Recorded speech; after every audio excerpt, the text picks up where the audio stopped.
couple of days now in the books for Iowa football's fall camp. I've heard a few things on both sides of the ball of note, but of course we'll have plenty of opportunities over the coming weeks to talk about rumblings from fall camp. We'll also get Iowa Media Day, access to players, coaches a week from Friday, and then that Saturday, the 9th, we will get access to practice, a live Kids Day practice there at Kinnick Stadium. So much more in the pipeline here from the Hawkeye of the Storm, but today we're talking about news of a former Hawkeye quarterback / receiver who is now committed to his future school, going down a couple of levels. We'll talk about that in just a second. But first, a big thank you to the Maya's Spark of Courage and this awesome book I've been talking about, Maya the Malamute, her courageous story, and now she's inspiring young children who are fighting for their lives at the Stead Family Children's Hospital in Iowa City at the University of Iowa. Be sure you buy a copy of this, folks. MayaTheMalamute.com.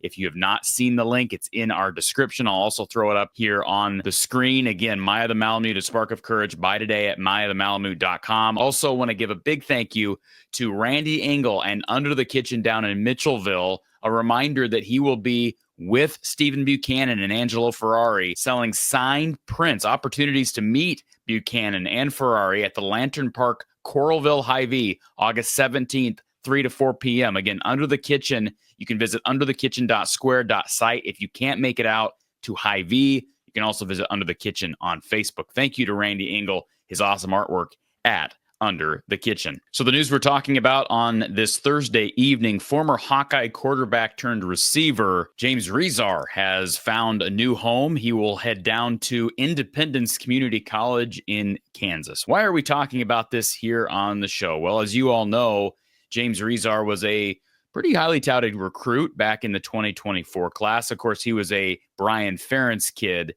and his track times were what really stood out when you watched him on tape. And Iowa was in dire need of mobility at the quarterback position for so many years under Brian Ferentz and his leadership. And so when you see 100-meter times like 10.67 at a high school of a kid who's 6'3", 6'4", you furrow your brow a bit. And this young man had offers out of high school from a number of high major schools, Indiana being one, Georgia Tech, North Carolina, Wake Forest, Tulane, go down the list. He ends up at Iowa in spite of Iowa's putrid offense back in 2023. He still decides to commit and eventually signs with Iowa. But then, of course, you have the coaching change, and it sounds like last year he was transitioned to receiver and shortly thereafter sustained a serious season-ending knee injury, which then led to his entry into the transfer portal in December of 2024, December 9th.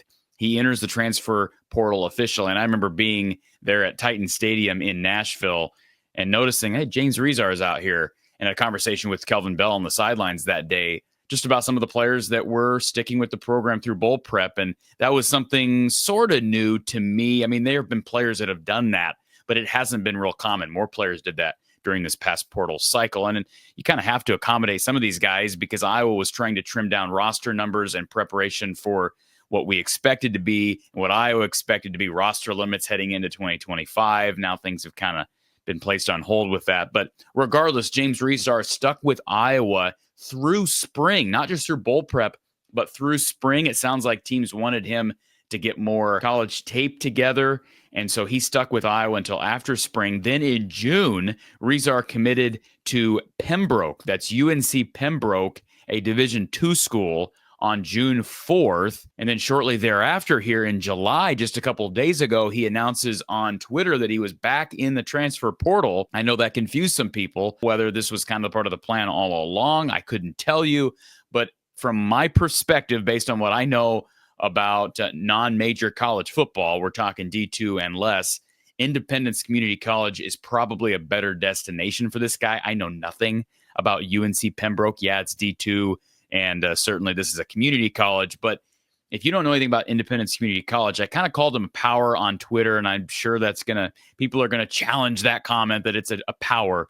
They have really produced some exceptional recruits and even some pro guys. Tank Dell, wide receiver for the Houston Texans, he's a former Independence Community College football player. Also, James Neal, starting left tackle for Iowa State, who's going to be a pro player. He played and transferred up from Independence Community College. In fact, Matt Campbell's landed a couple of guys from Indy CC. Jermaine Johnson II, a former Pro Bowl linebacker for the Jets, who I believe is still with New York. He was also at Indy CC. Brad Underwood, Illinois men's basketball head coach. He went to Indy CC. So there is some tradition down there, not just in the football program, but athletic program in general. So I wish the best for James Resar. It's had to have been a whirlwind, not just this summer, but over the past year. After losing the guy that did recruit you in Brian Ferentz, you transitioned to a different position.